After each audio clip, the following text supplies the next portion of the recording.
Hi, this is Bob Grant from Relationship Headquarters, and today I'm going to share with you 5 things you need to rekindle love in a marriage that's gone cold. So let's jump right in.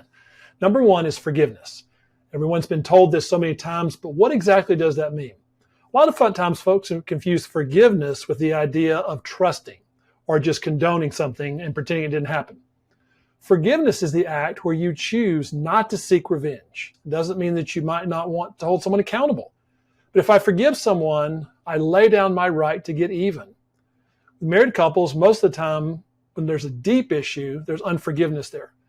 And forgiveness is about where I choose not to either end the relationship or do something destructive, like lose my temper or constantly remind you of what you did that was bad. The other aspect of forgiveness is that it starts with a legitimate injury. It's not about pretending you don't hurt or pretending stuff doesn't bother you. The forgiveness is so that the pain can heal. The difference between forgiveness and trust is that trust requires something of the other person. We don't want to make it where someone has to always do unbelievable things to earn trust again. But trust is something that if they're not willing to do things differently, I can't trust them, even though you could forgive them. When we hold on to bitterness, it keeps us safe, but it poisons and kills the relationship. Forgiveness is simply giving someone else a chance, giving the relationship a chance again. And that actually works for both people in it. Number 2 is make her feel safe. Men, when I talk to a lot of guys, the idea is she's not as excited about our marriage, or she's not romantic. They don't say it that way. They say it's just not fun like it used to be. And they do the typical things, which is I'm going to get roses, or I'll do some stuff to get her in the mood and she'll be more romantic. There's nothing wrong with that. It's just it's really limited. Think about one of the main things for women is safety. Women are different as far as what they need from that, but safety for a woman is her core need. Now, there's different aspects of this. This can be her need is to feel safe financially. It can be safe physically. It can be safe emotionally. Some women, it's a big deal that when they're really upset, that a man can just put everything down and focus in on them.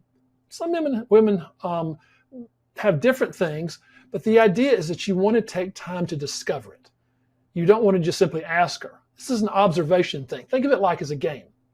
When you find out what makes her feel safe and secure, give her that.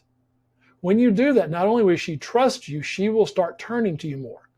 Yes, I understand the concern is if I do this, she's going to share all the time. If she does it too much, you can say when you're full. The idea is not to turn you into another one of her girlfriends. But when she feels safe, whether it's something that comes natural to you or not, that's what makes her guard go down. That's what makes her look to you and turn to you, not only when things are bad, but you're the one she wants to share stuff with. She's more open to say yes to you when she feels safe. Number 3, never stop flirting. Ladies, this is for you. If there was a fantasy men have, most women think in terms of some exotic sexual position or always sex and I'm not saying men would turn that down, but husbands, when they married you, the innate fear that they had is that once we get married, she'll get comfortable. The ultimate fear is she'll stop having sex with me or she'll refuse to, and she'll punish me with that. And that's not the core thing that actually they will describe to you. When they talk with me, they don't use these words, but she's not the same way she was when we were dating. Most of the time, the answers women give is, no, actually, I'm not. What they mean is, when you were dating, you flirted with him. And I don't necessarily mean verbally. There was a way you looked at him, a tilt of your head. I spoke with someone yesterday in one of our groups, and she was talking about she was really good with setting boundaries. When he did stuff she didn't like. But when it came to stuff that she liked, it was awkward or uncomfortable for her to do what we call romantic tension, to reward him for the behaviors that she liked. You say, oh, but Bob, that sounds like a child. Ladies, men are that simple. And we don't mind. Men are not embarrassed when I tell women, guys are that simple. Your emotional reaction, you flirting with him lets him know, oh, this works. I should do more of that. You telling him just makes him think. It's safer for you, but it doesn't stick. The thinking part, he can hear it, nod his head, but until he feels it, it doesn't alter his behavior. It doesn't leave an imprint about you. We want him to have a taste and an imprint and a thought for you specifically. You flirting is what does this. And the simple version of flirting is when he does something you like, don't keep it in. I'm not telling you to flirt so many times a day or do it a certain way. I have so many wives that they like something he does, and I say, yeah, I liked it.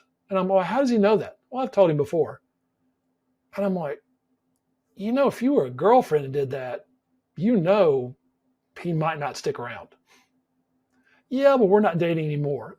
Ooh, and I almost cringe when I hear that. She's right. Again, when I said earlier, the same thing for men is we talk about investing in a marriage. Most of the time, things go wrong because we get comfortable. Comfortable is safer. Flirt with him. Reward him when he does stuff you like. And if you don't like it, don't reward it. If you don't like the way he does something, even if his intentions were good, you can still be gracious about it, but don't overdo it because you'll get more of that. So number 3 is be sure and flirt with him. Never let that go away.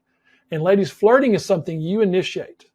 Going back to your single days, women understand this. When you're single, you don't leave it to a guy to inspire you. You know better. You initiate. You're the spark.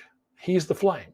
I'm not saying you have to do it all, but men respond to the tilt of your head, the wink. In fact, I've known men that have gone into bars or places with women, and they didn't wait for the signal. You know the signal. They go around, approach women, and they got turned down all the time because the lady didn't give them a signal. The ones that were smart would make their way around, and when someone gave them a signal, it's subtle. They would approach. They did much better. Ladies, think of yourselves like the queen as a wife. You're the emotional prize. Your flirting is what signals to him, I like what you're doing, much more so than just telling or talking about it, and worse, keeping it inside. Number 4, keep score. Oftentimes, we're told not to keep score. I totally disagree with that, but there's a way to do it. Because we all do keep score. There's no way not to.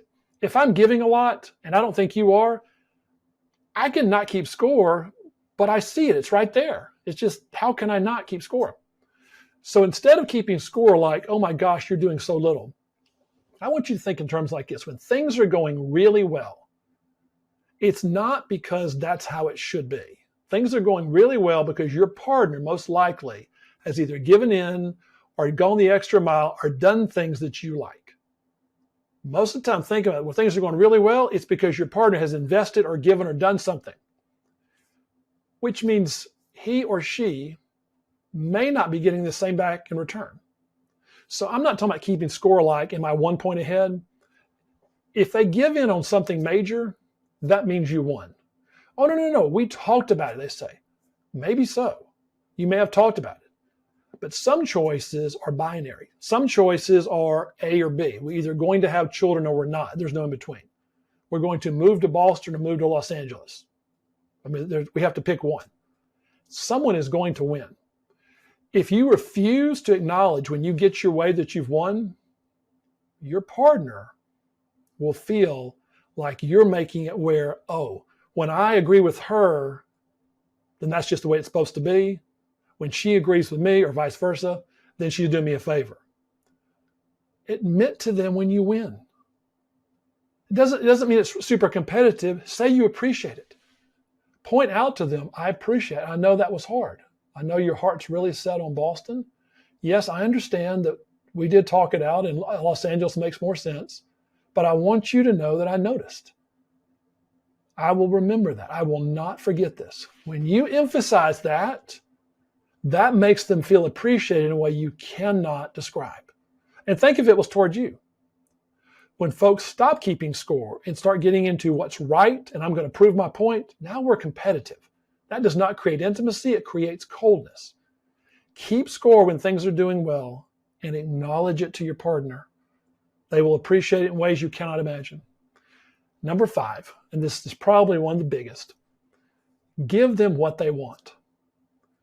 We're taught by Gottman and a lot of other experts to do certain things. All the research is really good. Certain things we shouldn't do. Don't scream a lot, all that.